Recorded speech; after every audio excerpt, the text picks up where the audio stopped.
Le Parti communiste chinois veut savoir ce que vous pensez de la Chine. Alors ils vous suivent en ligne.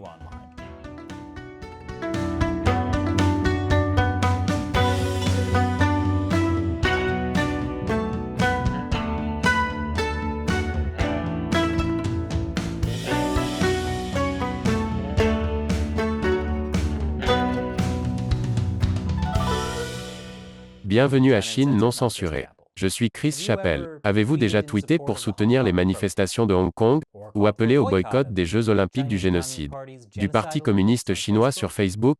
Peut-être avez-vous partagé un mème comparant le dirigeant chinois Xi Jinping à un vieil ours idiot? En effet, si vous avez dit quelque chose sur la Chine sur Internet, le Parti communiste chinois pourrait vous suivre en ligne. C'est selon deux enquêtes récentes. Une du Washington Post sur la façon dont la Chine récolte des masses de données sur des cibles occidentales. Et une autre du New York Times sur la façon dont la police chinoise traque les critiques sur Twitter et Facebook. Et les rapports sont assez inquiétants. La Chine exploite les médias sociaux occidentaux, notamment Facebook et Twitter, pour fournir à ses agences gouvernementales, à son armée et à sa police des informations sur des cibles étrangères. Waouh! Parlant en tant que cible étrangère, j'espère que le régime chinois ne découvrira pas mon secret embarrassant, la collection de nounours. Alors, comment le Washington Post et le New York Times ont-ils découvert que la Chine suivait des cibles étrangères en ligne, principalement en lisant des centaines de documents d'appels d'offres et de contrats pour des projets du gouvernement chinois qui étaient accessibles au public? Je suppose qu'ils ne sont plus accessibles au public. Cela me rappelle l'époque où les gens trouvaient des chaises d'interrogatoire vendues sur Taobao, la version chinoise d'eBay. Mais ne vous inquiétez pas, les autorités chinoises ont promis que leurs chaises d'interrogatoire seraient rembourrées pour plus de confort. Et ils ne torturent pas du tout ni ne détiennent de prisonniers politiques. Et si vous critiquez le Parti communiste chinois en ligne, puis que vous vous rendez en Chine, vous pourriez découvrir par vous-même ce rembourrage de confort. Alors, comment le parti suit-il les critiques en ligne? Nous savons qu'ils le font en Chine depuis des années. Les autorités chinoises ont développé un réseau de surveillance en ligne sophistiqué, utilisant ce qu'elles appellent un logiciel d'analyse de l'opinion publique. C'est plus facile en Chine car ils obligent tout le monde à s'inscrire sur Internet en utilisant son vrai nom.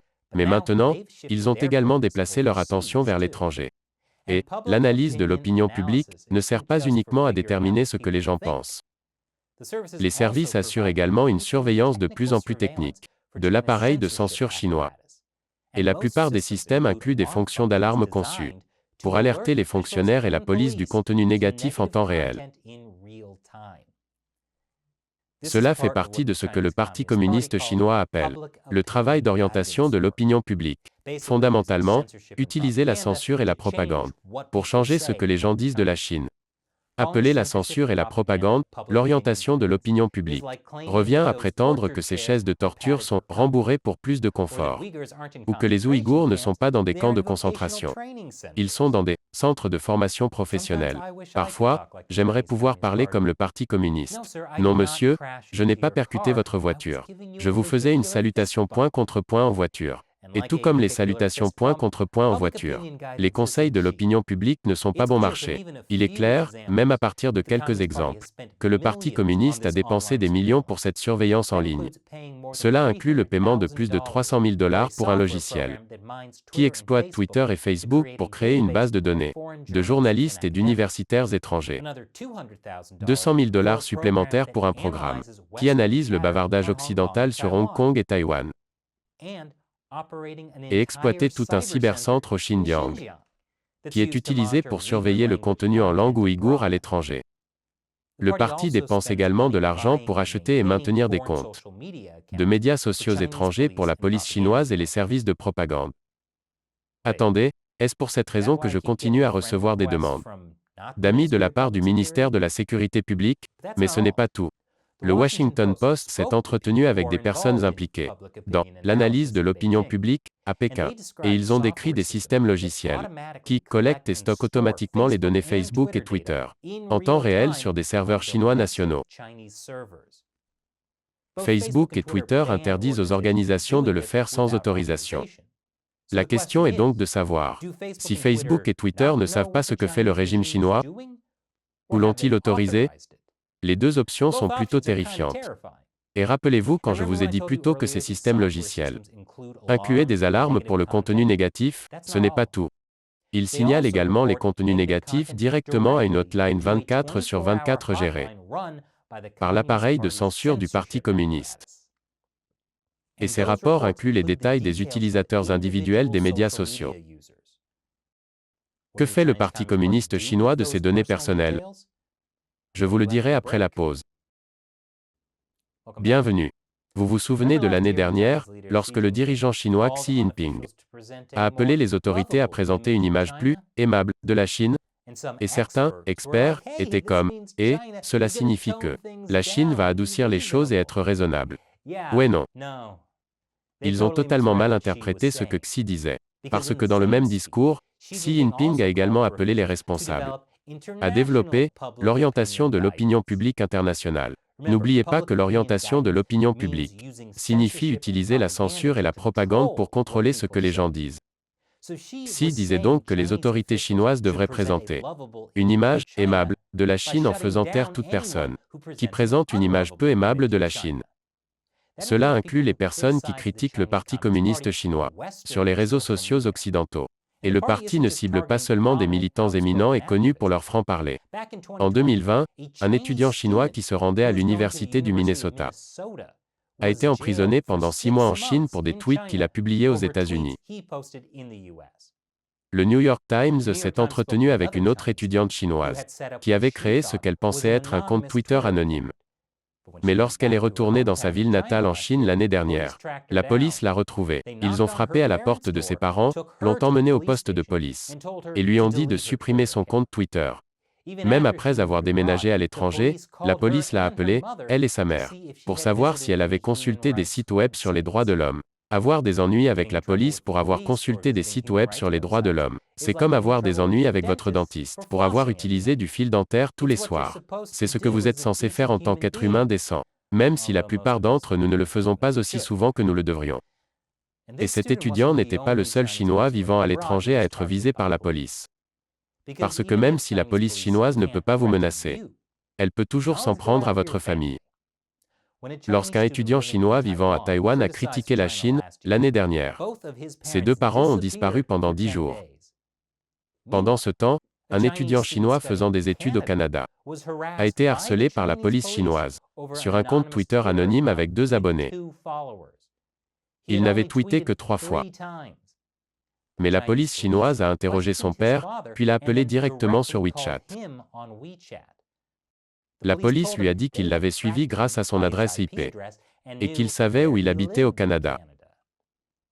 Lorsque l'étudiant est allé demander de l'aide à la police canadienne, ils lui ont dit qu'ils ne pouvaient rien y faire parce que cela se passait en Chine. Ils n'ont même pas ouvert de rapport de police. L'étudiant a supprimé ses tweets. Tous les 3. Maintenant, tous ces cas impliquent la police chinoise qui harcèle des Chinois de souche. Et il est logique qu'il les ciblerait.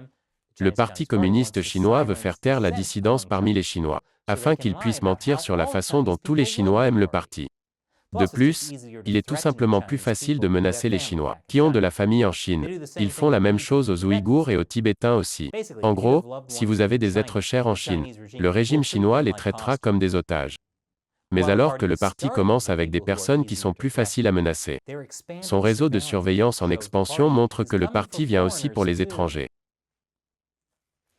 Shelley, pourquoi as-tu mis une photo de moi là-haut? Cela signifie-t-il qu'ils vont découvrir les nounours? Que puis-je dire? Je suis un enfant des années 90. Le fait est que personne n'est à l'abri de la surveillance chinoise. Le New York Times s'est entretenu avec un entrepreneur qui effectue des travaux de surveillance pour les autorités chinoises. Le Times l'a qualifié de spécialiste du suivi des personnes vivant aux États-Unis. Selon le spécialiste, un seul tweet ou post Facebook pourrait suffire à attirer l'attention des autorités.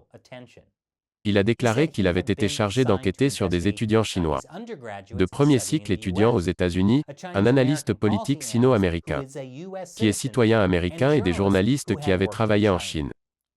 Il a montré au Times un exemple de document qui comprenait des informations personnelles et professionnelles, et des liens professionnels et familiaux avec la Chine, ainsi qu'une analyse statistique de la portée du compte de la personne. Alors, comment ce type obtient-il des informations aussi détaillées? Il a déclaré avoir utilisé les listes électorales, les dossiers de permis de conduire, et les bases de données piratées sur le web sombre, pour identifier les personnes derrière les messages. Les photos personnelles publiées en ligne peuvent être utilisées pour inférer des adresses et des amis.